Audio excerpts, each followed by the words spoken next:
Okay, so this game was cheap and I was impulsive. Don't judge me. Let's just start a game. What the hell? Select your gender.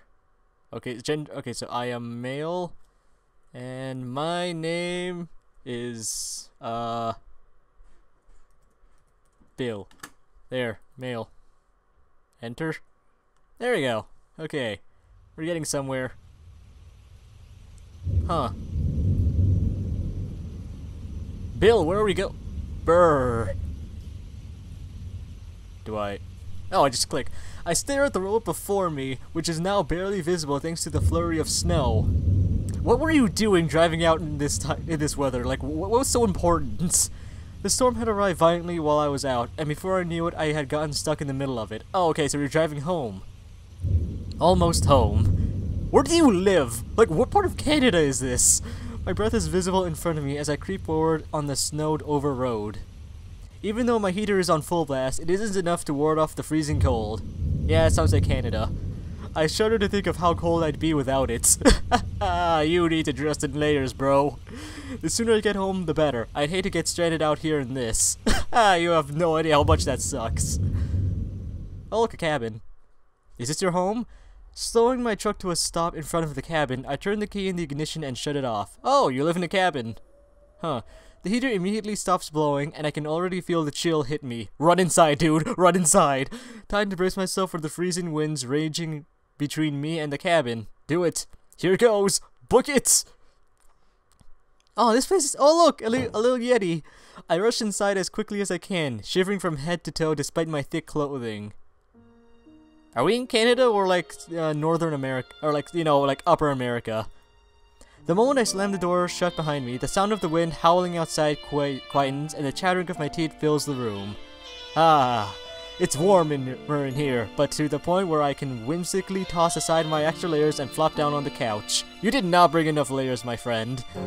If I suddenly remove all of my extra layers right in this instant, I'll probably pass out from the change in temperature. Wuss. Whose idea was it to start living out here anyway?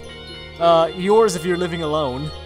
As the sole occupant of this cabin, I expect no response to my rhetorical question. Dude, it's your idea then. It was your idea to live out in the middle of the wind in this cabin. The hell. For better or worse, I decide for myself that I would live in these snowy mountains all on my own. Why? Why? Alright, tea, a bite to eat, and then I'll turn it in for the night. I can't read. Why did I pick this? In the middle of a snowstorm like this, it's important to keep nourished and warm. Yeah, no shit! After reminding myself to adhere to a few basic survival tips, I fill the kettle with water and turn it on. Man, I'm glad I have electricity out here, and then it cuts. Without ready access to hot water, there's no way that I'd survive out here. Cut the electricity. The electricity is going to shut off, watch. I should have enough food to last until summer too, by which point I will be able to go into town without freezing to death. Who are you talking to, Bill? Life out here might just work out after all. Yeah, nothing could go wrong. I mean, it's not uncommon for men to decide to make it a go of it on their own, isolated from society at large. Yeah, it happens. I had found it a relatively easy adjustment to begin living out here. Why don't I pick a visual novel for this? Though in my circumstance, this cabin was my only option at the time. Really? The moment I think so, my body begins to shiver once more. Wow, you suck. I feel cold wind brush up against my cheek, threatening to give me frostbite if I dare take off any layers of clothing. That's weird. It shouldn't be this cold inside the cabin.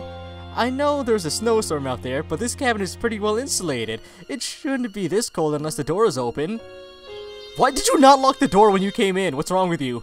Curious about the source and also desperate to stop the cold, I walk through the cabin trying to figure out where it's coming from. Did you lock the door? You did not lock the door, you idiot. After checking all of the windows, I wind up near the back entrance of the cabin. Okay, it suddenly turned into a horror game. But surely enough, as soon as I spot the back door, I have my answer. Back door? You did lock the back door? What's wrong with you? Ah, gotcha. I hurriedly clear away the snow at the base of the door, which seemed to have stopped the door from opening or closing any further. How convenient! Oh, that's a neat animation. I then close the door, lock it, and move a few things in front of the door to prevent it from opening even if the lock were to break. Wait, was the lock broken in the first place, or was it just... did you just leave it unlocked? That ought to do it. But how did the door get open in the first place? Did you leave it unlocked?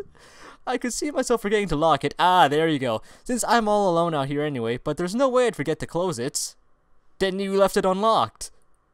Is the latch broken? Is it? I forget it. I'll think about it after I've had something warm to drink. No, you check that shit right now, Bill. I turn away from the door and begin to walk towards the kitchen. No sooner have I begun to move my foot, however, than I realize that the floor is soaking wet. Is it because you forgot to take your boots off? Ah, some snow must have blown in and melted. Is it because you forgot to take your boots off? Because trust me, that happens all the time up here. I guess I'd better clean this up. My eyes widen as I realize something important. What? They're not yours? There isn't just one puddle of water. There are several, in the pattern of footprints no less, right? Following a clear, non-linear path, the puddles show me the path someone or something has taken. How interesting. Damn, an intruder, or maybe a wild animal. Quickly, grab the gun. I instinctively grab an axe. Why did I hear a Glock sound? Was I the only one that heard a Glock sound? I instinctively grab an axe that I kept for wood off the back wall. Okay. Sorry, buddy. I understand that you want to take refuge from the cold, but a guy's gotta protect himself. That's the first thing you say to someone.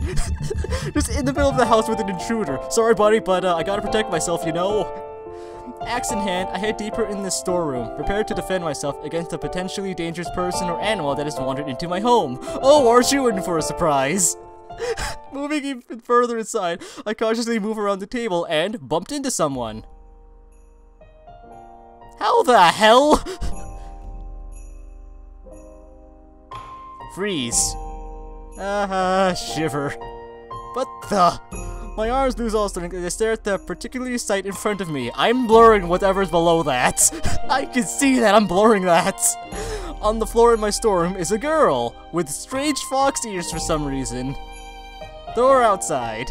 She's shivering wet and her breath is ragged. Ragged. How do you pronounce that word? Red face, yet blue in the fingertips. The poor girl looks like she's about to freeze to death at any moment. Is it because she's not wearing, she's only wearing her bra and panties? Like, what the hell? And yet, what attracts my attention is the fox ears? That tail and those ears. You clearly shouldn't be here. Get out. It couldn't be. Outside right now. Without thinking, I drop my axe on the floor and reach out towards the girl's ears. She then bites me. I gently tug on her ears, trying to pull them off, or otherwise expose their stitching. Okay, why would you stitch that to your head? However, no matter how hard I pull, there's no sign of it being a practical joke. As far as I can tell, these wolf-like ears are real. Time to put you outside, please. I am not dealing with this. Impossible. She really is a half-human. What was her Okay, fuck it. That can't be right. I must be insane. I am absolutely certain this place wasn't intruding on the domain of any Oh, okay, so this is just normal in the world. Okay, this is normal in their world. Okay, I see. Did I make a mistake, or is she just far away from home? Shiver. Oh, so her name is Mirari. Hi, Mirari. You're gonna freeze to death. Go outside. I'm not sharing this cabin. Before I can mull over the girl's presence any further, her whimpers brings me back to reality. Bring her outside, please. Be gone, thoughts. Right? Wherever the reason for her presence here, it doesn't change the fact that she's freezing to death in my cabin. Hey, you get more food. Also, who are you talking to? Is this yourself right now? I'll worry about the details later. For now, I have to make sure she doesn't die. I grab a towel from one of the shelves in the storeroom and immediately begin to dry the young girl off. How old am I again? The moment I make contact with her skin, I realize just how close to death this girl really is. Her skin's blue, man. Her body is so cold I can feel it through the towel. Her skin is deathly pale and she can't stop Pour hot water on her, that'll cool her off. That'll warm her up. Desperately, I rub the girl's body, trying to both dry her off and warm her up. However, no matter how much her body moves about, she does not stir. Throw hot water, man. Trust me, it works. The girl is breathing, but unconscious. Okay, that's kind of weird if you're unconscious like that. Even if I tried to, I don't think I'd be able to wake her up. Hot water! Shit, this isn't working! Hot water! I'm going to have to step these things up a notch. Hot water. Are you gonna pour hot water on her? Oh, you bring her up here. Many hours pass by as the unconscious wolf girl continues to rest. On what? Over time, her breathing gradually becomes less ragged and the color returns to her skin. You didn't pour hot water on her, man. What the hell? The incessant shiverings come to an end, her lips stop quivering, and a faint yet peaceful smile appears on her face. Put her back outside. I'm not dealing with this thought. While it's still too soon to rest easy, it seems like the girl is going to be just fine. Good, she can go back. Give her your jacket and let her be on her way. Phew, I was worried for a while there, but it looks like things have finally calmed down. I guess some dry clothes and a long sleep in a warm cabin were all she needed. Now back outside with you. Feeling good about myself for having been able to help out, I watched the girl sleep for a while as I contemplate what to do next. Send her back out. Please, I'm not dealing with this thought process. I'm not dealing with the thought, please. The snowstorm has died down now, so I should probably have this girl leave as soon as she wakes up. That's not gonna happen for a while.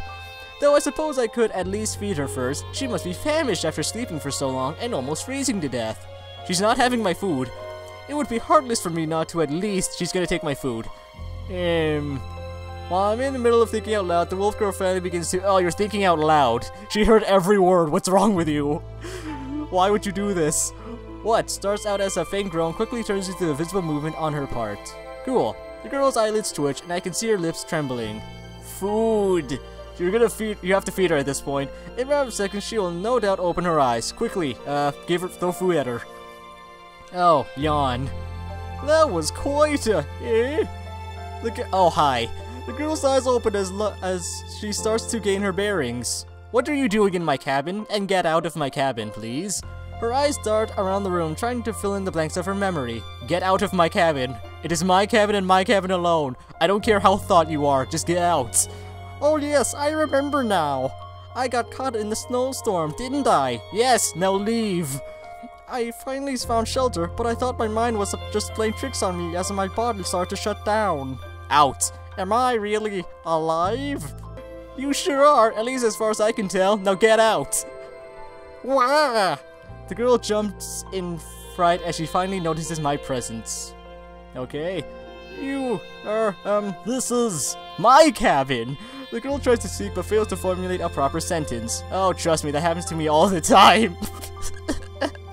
We have a lot in common, girl. Now leave my cabin. With that being the case, I decide to explain the situation to her, giving her time to calm down. I found you in my storeroom, shivering and unconscious on the floor. Now leave, please. I dried you off and brought you inside, but it was hard to tell if you were going to survive or not. Your fingertips had— What the hell? What are you doing? Your fingertips had already started to turn blue by the time I found you, and your breathing was a complete mess. Listening to my calm explanation, the girl looks down at herself. Why are you wearing that in the middle of the snowstorm? What's wrong with you?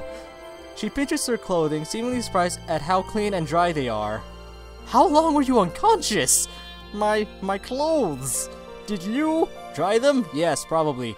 I avert my gaze. Oh, you dried them for her. That's nice. Yeah, I did. I dried them for you.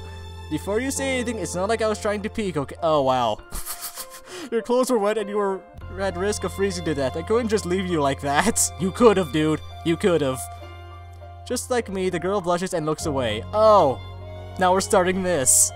I don't like this. Why did I pick this? Wolf girl or not, she must surely be embarrassed to have had her body seen by a stranger. A human male, no less. This is awkward now. Rather than adapt an expression of anger, however, she thinks— Yep, called it. Huh? The girl forces herself to look at me once more. With eyes filled with sincerity, she continues to speak. I am a trespasser. Oh, so you just came here, okay? I broke into your cabin, intruded in your home, and dared to use your shelter as my own. Yeah, get out, please. Yet, despite all of that, you went to such lengths for me. Out. Now. Oh, yeah, I guess you could look at it that way. I saved your life, now you owe me a favor. Get out.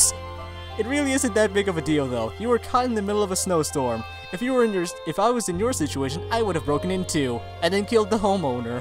Besides, all I did was dry you off and clean your clothes. It's nothing really major. Well, you saved her life, so I guess it is major. It is something major. Are you in service to me now? If you hadn't taken pity on me, I would have died. Why are you holding your straps like that? Stop that! Before the girl can finish speaking, she's interrupted by the sound of the kettle whistling. Oh, nice. Ah, it sounds like breakfast. It's breakfast! Excuse me for a moment, how long was she out for? I move away from the girl and head towards the kitchen. Too bad the scenery doesn't change. All we see is the fridge. Once I set foot in front of the kettle, I grab an additional ceramic bowl for my guest, since she has now woken up. Breakfast? Do you mean to say that it is morning now? Apparently! That's right, you were asleep for a solid 12 hours. Please, why are you... Fuck it. After emptying 2 packets of instant noodles, one into each bowl, I pour in the boiling water. I then place a fork in each bowl and bring them back into the living room. Careful not to let the water spill over the side. Where am I? Japan or Canada? Or Upper America? Or wherever there's snow? And fox ladies. There you go, make sure to give it a few minutes to cook before you eat it. Pff, real people eat it immediately. As I set the bowl down on the table in front of the girl, she stares at it quizzically. You've never seen this, have you? Eat this? What is this? Some kind of soup? Indeed. Kind of. They're instant noodles. Just eat it. All you need to do is put the noodles in a bowl, add hot water, then wait for it for a couple minutes. Yeah. They're quick, easy, warm, and quite tasty, and extremely cheap. I begin to steer my noodles around with my fork as I speak. I'm assuming we're in Canada. Watching me carefully, the girl hesitantly picks up her fork, stares at it for a moment, then mimics my actions. Okay. Why are you making that face? What is that face you're making?